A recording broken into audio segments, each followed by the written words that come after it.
Hey guys, welcome to my channel. I hope you're all doing very well and welcome to yet another edition of What I've Been Watching. Yes, this is a series that I started on my channel last year where I give you guys some mini reviews on the movies and TV shows that I have been watching for the past few months but that I haven't had a chance to review on my channel yet. Because even though I am constantly watching movies, TV shows, constantly absorbing media, I don't always have the time or energy. I don't always have the time or energy to review everything. So this series is basically a chance for me to kind of catch up on everything, give you guys my thoughts and feelings about some of the stuff that I have been watching these past few months, but I didn't get a chance to do independent videos on. And I feel like this is the perfect time to do this because as I'm filming today, it is the first day of spring. So I'll be doing a roundup of all of the stuff that I've been watching during the winter. And then in a few months' time, I could do another What I've Been Watching to cover everything that I didn't get a chance to review,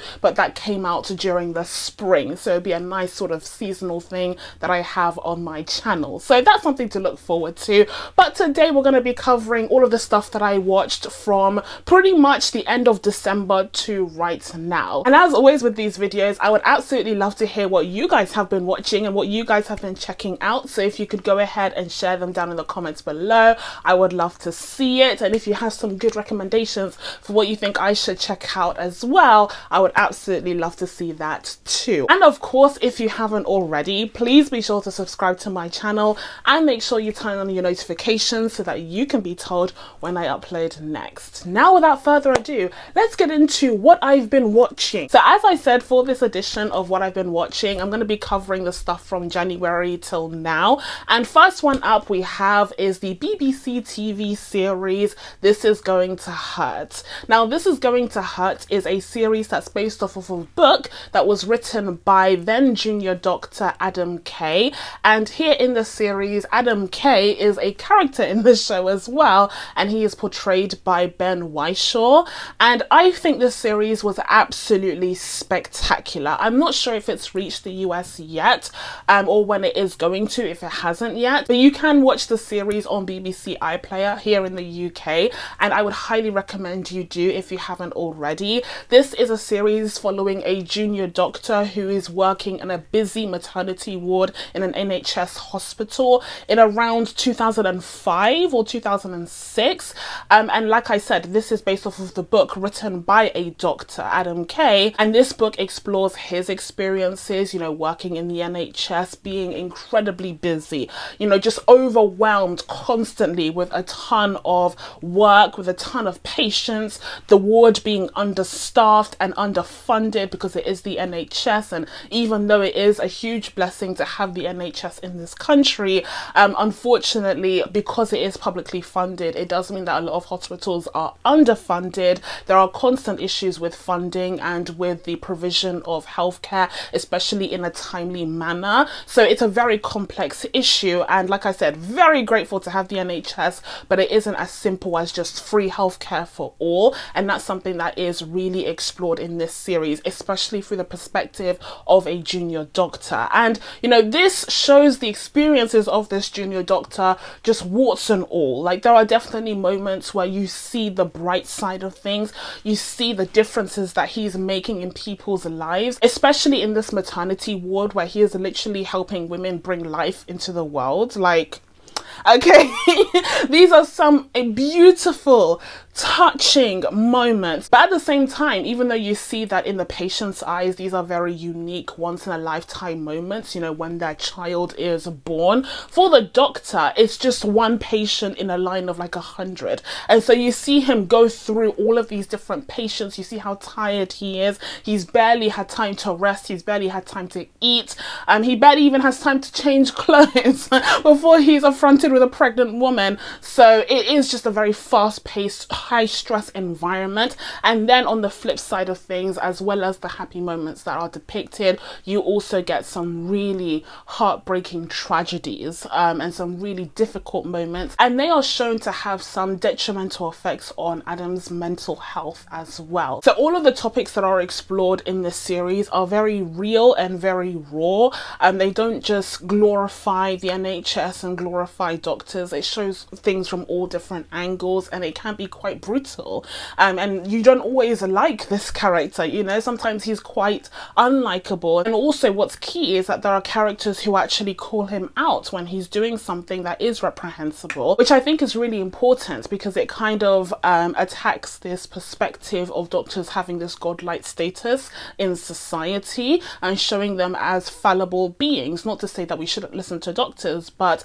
they're still people, they still make mistakes, and sometimes they're making the wrong decision, and the fact that there are characters in the series that hold him accountable is really significant. And then of course you have the character of Shruti.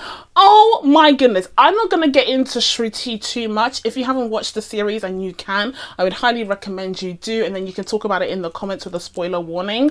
But my whole heart went out to Shruti. My whole heart went out to Shruti. That character was written superbly and portrayed superbly by Ambika Mod, who is the actress who portrayed her. Wonderful job. All around, This Is Going to Hurt is a superb limited series by the BBC, and I would highly recommend that you check it out. Okay, so next one up on my list we have is Peacemaker. Now, Peacemaker is the HBO Max series that is a spin-off from last year's The Suicide Squad, which is a second version of The Suicide Squad, which was directed by James Gunn this time around and was far superior for it. Far superior for it, okay. And I did in fact do a review of The Suicide Squad last year, so if you want to hear my thoughts on that movie, you can go ahead and check out that review. But this time around we have a TV series that's 8 episodes long that focuses on the character of Peacemaker, who's portrayed by John Cena, and he was first introduced to us in James Gunn's Suicide Squad. And I have to say that when I heard that he was going to be the one to get the spin-off series in HBO Max, I was a little bit confused. I was a little bit perplexed because I was like, is he really the guy you want to be given the HBO Max series to? There are many great characters in the Suicide Squad. I wouldn't peg him to be my first choice for the spin-off show. Even though of course you have John Cena, so you want to make the most of it, but he kind of sucks. Like, the whole Suicide Squad sucks. That, like, we know this, okay? They're all criminals, they're all despicable people, that's why they're in the situation that they're in. But of all of the suckish people, John Cena's Peacemaker sucks even more. He sucks the most. Why? Because, you know, for many reasons, but in particular, he kills, oh, big spoiler warning for those who haven't watched the Suicide Squad, spoilers. He kills Rick Flag. He killed Rick Flag. That was unacceptable. Now, if you'd asked me before watching The Suicide Squad, if you'd asked me what my thoughts were on Rick Flag's death, I would have said, who? I would have said, who are you talking about, okay? But then when you reminded me who Rick Flag was, I would have been like, I don't care. But you see, the thing is, one of the many things that The Suicide Squad does better, and is an improvement upon the 2016 film, is that Rick Flag is actually given a quite compelling redemption arc. Like, Joel Kinnaman is given a second chance and he makes the most of it, and he comes out quite a likable character. And so when Peacemaker kills him, it's actually genuinely heartbreaking. It's actually genuinely upsetting. So to give the spin-off show to him, to Peacemaker, after what he did, is kind of problematic. Like, it's kind of confusing. So going into the series, I was like, I don't know how I'm gonna feel about this, okay? And I wasn't rushing towards the series either. I caught it when it was in like 4 episodes in. But having watched it, you know, having seen the series, I quite enjoyed it. I quite enjoyed it. And it's because of Peacemaker's secret weapon, you see. The secret weapon at work here is John Cena. It's John Cena. It's the fact that he's portrayed by John Cena, which isn't actually a secret, but oh boy, is it a hell of a weapon, because he makes for a great, compelling protagonist for this series. So first of all, in terms of the plot of the series, we are reintroduced to Peacemaker after the events of the Suicide Squad movie, where he somehow survived at the very end, okay, even though a whole building collapsed on him, whatever. He somehow survived, and then when we meet him, he manages to get out of prison after however many, is it years? It was a few years that he was in prison, and he rejoins society solely for the purpose of completing Amanda Waller's mission, which she has for the group that kind of went against her, that kind of started a mutiny against her in the Suicide Squad movie. So Amanda Waller has sent them on some mission, and apparently they need Peacemaker and his unique set of skills, even though his unique set of skills aren't particularly unique, because isn't Bloodsport a thing? Where's Bloodsport? As portrayed by Idris Elba, like, where is he? Couldn't he not do the exact same job as Peacemaker? But anyways, it's a Peacemaker show, so they need him to carry out this mission, and the mission turns out to be something to do with butterfly aliens and like them taking over people's minds, especially the minds of the elite, and kind of basically taking over the world through mind control and living in people's brains. It's all very disgusting and over the top and exaggerative, but yeah, that's essentially what is happening here. And you might be wondering, well, why weren't the Justice League called? And like, the answer is because it's a Peacemaker show. It's a Peacemaker show. Okay, stop asking questions. It's a Peacemaker show. Although we do see the Justice League at the very end as a like cute little cameo. Some of them are shrouded in darkness. Some of them are shrouded in darkness. Those are the ones that we aren't sure about in terms of whether or not they're coming back in the DCEU, okay? But the ones that we are pretty certain of, which is Aquaman and the Flash, they both make a visible appearance, which is cute. But yeah, I think that would be one of the main issues that I had with the show, was the mission at hand. The fact that it was about these butterfly aliens that were taking over people's brains. Was this not the exact same plot of the Suicide Squad movie? Was this not the exact same with Starro trying to take over people's brains? This time around, as these butterfly things. It's the exact same thing as the Suicide Squad movie. I just realised that, actually. So it's essentially the Suicide Squad done poorly, with not so great supporting characters. Because even though the team is cute, like I love Mia Danielle Brooks, huge fan of her from her Orange is the New Black days. And you know, Harcourt is a cute character, you know, good for James Gunn having his girlfriend on the show. That's fun, but I don't think any of these characters are particularly memorable. They don't really stand out in the landscape of incredible characters in the comic book, movie / TV show genre. So I do think it's a bit strange that we have a very similar premise with the TV show as with the film, except the film clearly makes the TV show pale in comparison because it has better characters. Like, it has really compelling characters in the Suicide Squad and bigger actors just in general, you know, like Margot Robbie and Idris Elba. So this series really never stood a chance. And also, speaking of the team, even though I would say that most of them were pretty inoffensive, like I didn't mind them. Like I said, I thought Harcourt was cute. Danielle Brooks's character is cute, like she's fine. But I will say, if there's one character that I was genuinely annoyed by, it would be Vigilante.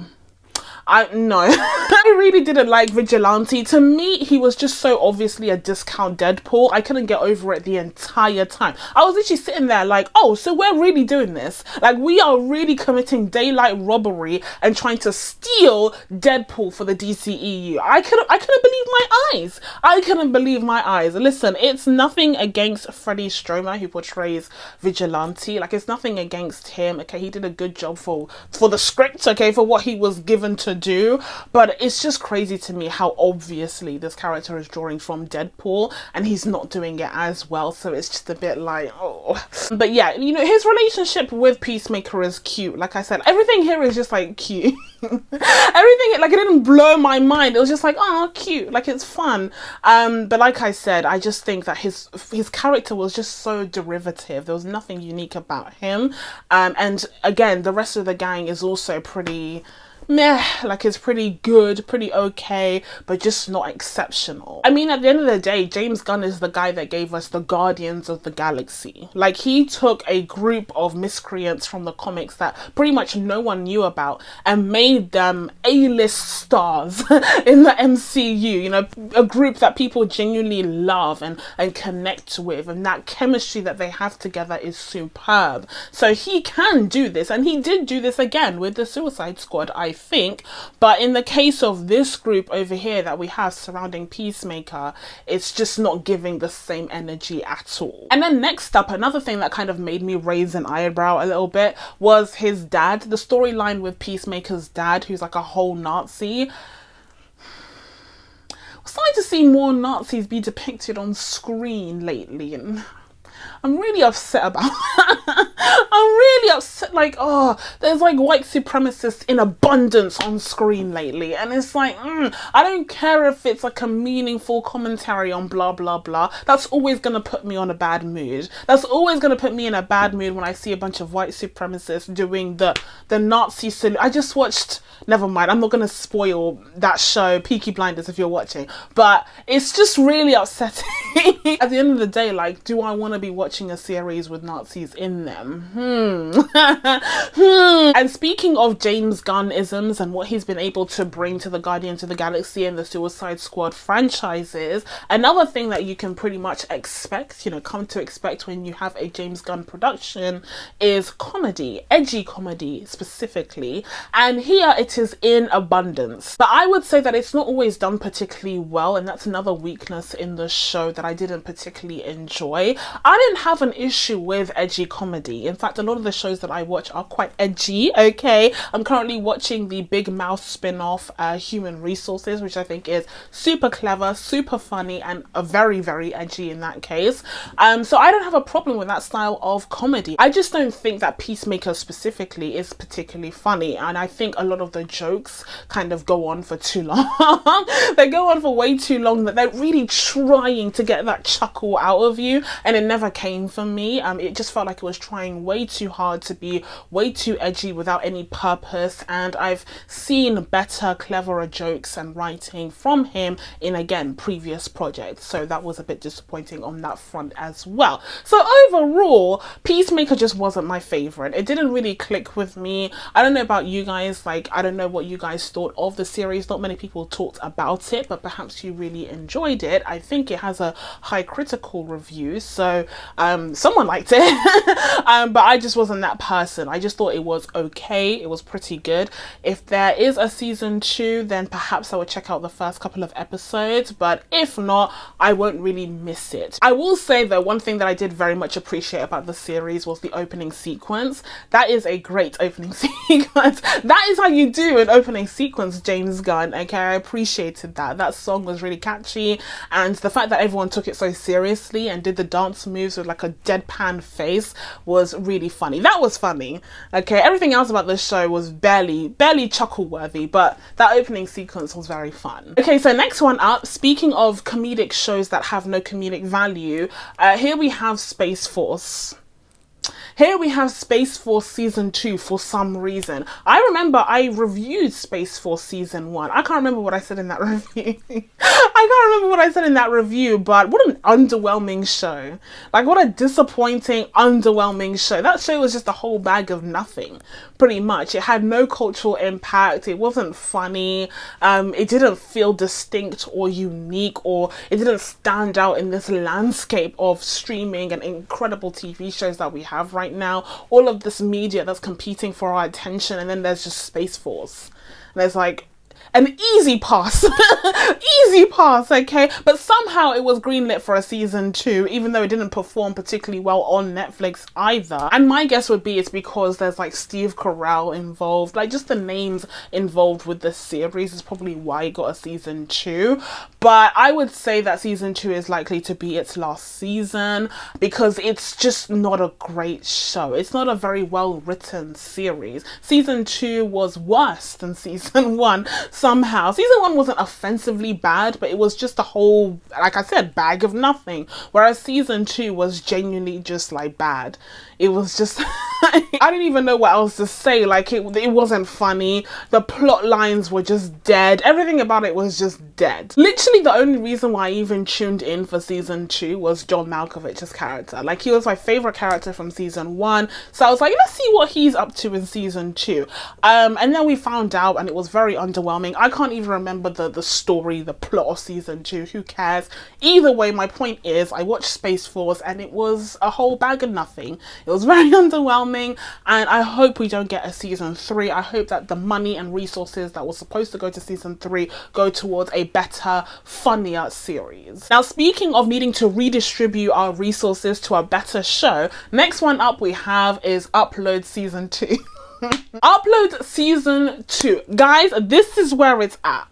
This is where it's at. Upload is one of the most underrated series, but truly brilliant series on streaming right now. And it pains me. It literally pained me to see that season 2 only had 7 episodes. Whose idea was that? Stand up. Stand up immediately. Whose idea was it to give us only 7 episodes for season 2 of Upload? I want to see you stand up. Okay, I want to speak to you directly because this is ridiculous. I can't believe season 2 ended on such a disgusting cliffhanger, such a horrendous cliffhanger. I was so angry. So Upload was created by Greg Daniels, and if you're a fan of TV, you'll know him as one of the creators of The Office and Parks and Rec. Like, he is a legendary, iconic producer and writer, and he created Upload as a series independently of his partner who created The Good Place, you know, the other The Office guy. Can't remember his name at the moment, it doesn't matter. Anyway, so they worked on these projects independently. Like, he claims that he did not have any knowledge of The Good Place whilst he was producing Upload, even though Upload has a very similar premise where you have this guy who dies at the very beginning of the series, and he is uploaded with this, you know, futuristic technology to this like wonderland, like to this technology heaven, this you know, electrified heaven that they've created, where a soul, a person's soul or brain or whatever, is able to be uploaded to the, you know, manufactured beyond. And so you have this series that's basically centered on the character of Nathan, who's portrayed by Robbie Amell, and he is essentially coming to terms with the fact that he is dead, but that he also exists in this like I said, just like futuristic technology heaven. And at the same time, there are also some interesting, more sinister things going on beneath the surface regarding the circumstances of his death. Like, did he die naturally or was it murder?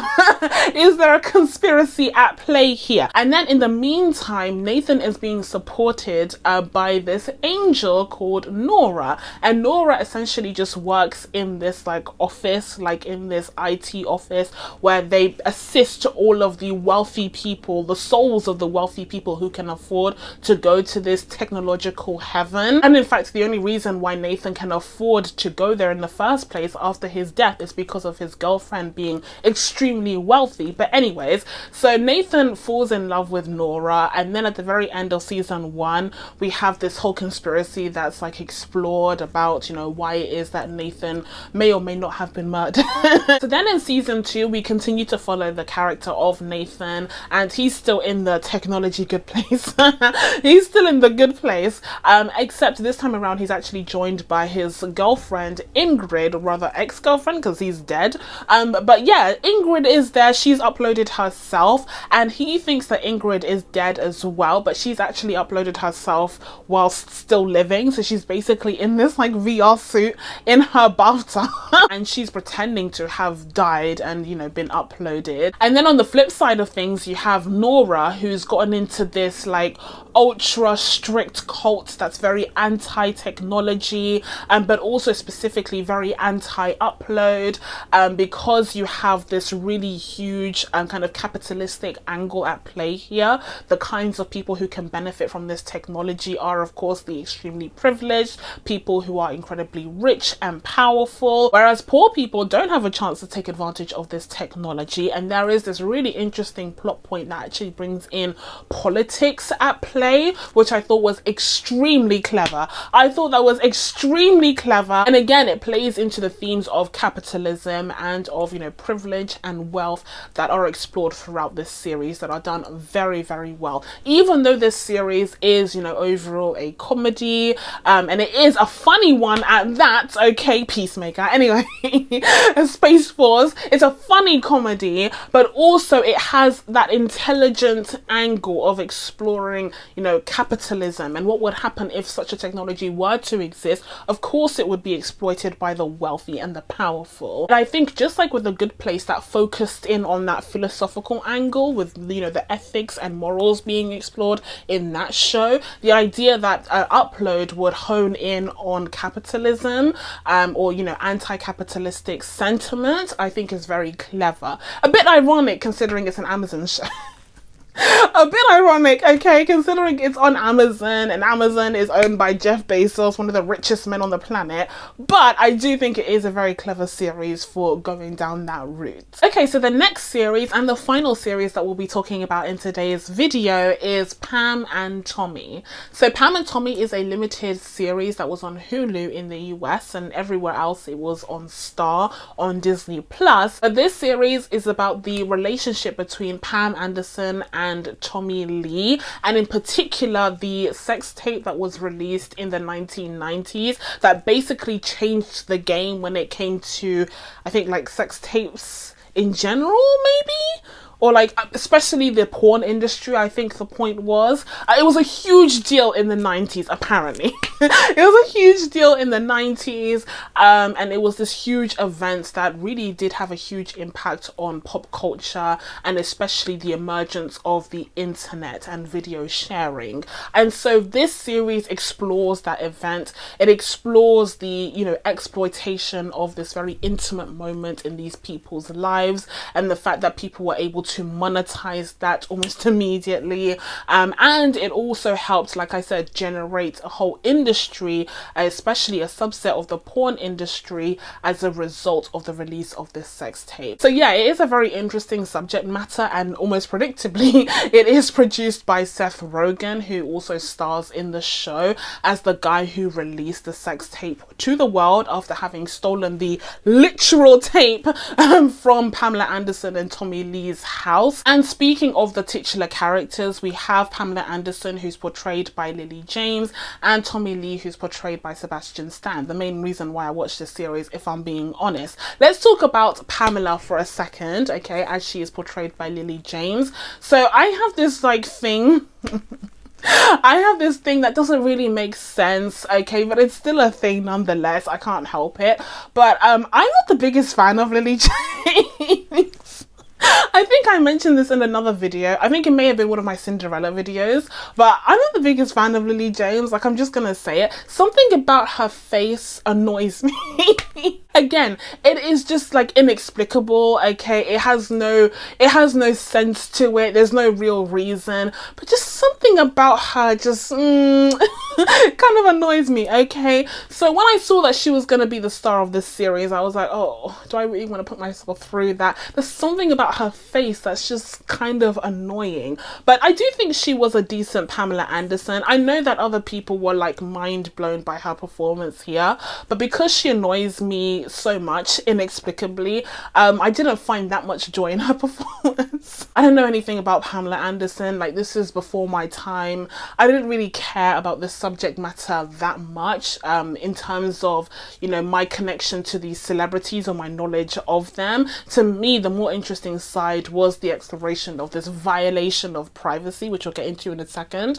But yeah, in terms of Lily James's portrayal, if people, you know, reviewers are saying that she did a great job portraying Pamela Anderson, I guess I'll take their word for it, because either way I don't care. So then we turn to Sebastian Stan's portrayal of Tommy Lee. I thought he was good. Again, I don't know who Tommy Lee is. Like, I don't know this guy, but he was quite, you know, despicable in the way that he portrayed him on the show. He was really unlikable, just a horrible, spoiled brat of a rock star.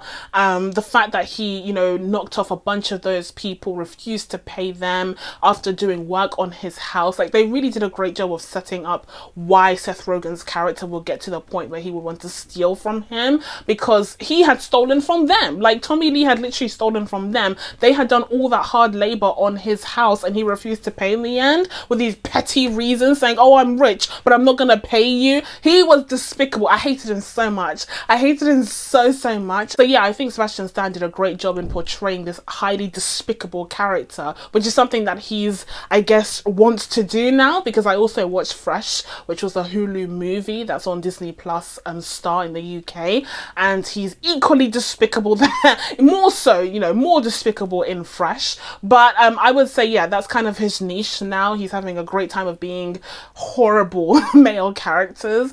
And I think in this case, he does a good job of pulling that off, even though, like I said, don't know much about Tommy Lee, the person, in real life. All I know is that he was sentenced for battery. There was a domestic violence dispute with, you know, him and Pamela Anderson. So it did kind of sour all of the lovey-dovey scenes that I saw between them on screen, knowing that ultimately happened in real life. It just, you know, left a bad taste in my mouth, and I think the show really needed to be careful to not wholly romanticize this toxic relationship, considering what ultimately happened to Pamela. And speaking of Pamela, the real person, I would say the show did a massive disservice to her, and there is a little bit of hypocrisy there. The series is designed to explore this invasion of privacy that she experienced, that she and Tommy experienced, where the intimate moments of their relationship was broadcasted to the entire world, where she was mocked, ridiculed, she was, you know, objectified and slut shamed constantly, endlessly, and it didn't help because of her, you know, background, her past, her, you know, work with Playboy, and the fact that she was on Baywatch as this, you know, sex pot. Like, it didn't help that she already had that image. People just objectified her even more, and so the fact that all of this is explored is all well and dandy, but then you cap it off with the fact that Pamela disagreed with this series being made, and all of that is just a moot point. Like, all of the good work that the show thinks it did is kind of just erased in my eyes by the fact that the subject matter specifically said that she disagreed with the production of this series. That soured the whole mood for me when it came to this show. Like, I watched the show until the very end, but the whole time I was shaking my head like, but she didn't want this story to be told by yourselves. You should have dropped it. There are many shows out there that could be made. There are many stories that could be told, but if she did not want this story to be told by this, you know, production company, or perhaps ever at all, then they should have respected her wishes and just dropped it. Even if there is an important point to be made here about invasion of privacy, perhaps they could have done fictional characters instead. I'm not sure, but either way, I do think it's a bit hypocritical for the show to have this huge theme of invasion of privacy, of the commodification of someone's most intimate moments, whilst at the same time commodifying the most horrific, traumatic moments that Pamela Anderson experienced against her will. That is a huge point of contention with this series. And also, just in terms of the content of the series itself, I would say that the show tries to have its cake and eat it too, because even though it tries to comment on the objectification of Pamela Anderson and the fact that because she had a background with Playboy, she had displayed her body, you know, publicly in the past, it meant that a lot of people, especially in the eyes of the law itself, believed that they had access to her body even when she hadn't given permission. Even though that is explored in the series in a really interesting way, and I think those are incredibly valid points to make, I do think the series also enjoys Pamela Anderson. Having Pamela Anderson as the lead in this show, or at least the co-lead in this show. And it takes the opportunity to display her body. It takes the opportunity to depict these, you know, highly exaggerative, very passionate, and also almost comical sex scenes that occur, especially at the very beginning of the series, where you have even a monologue between Tommy Lee and his penis. Like, interesting choices there. I do think that the series tries to have its cake and eat it too, where it tries to be poignant. It tries to have this really important point about the objectification of this woman's body, but at the same time it objectifies her.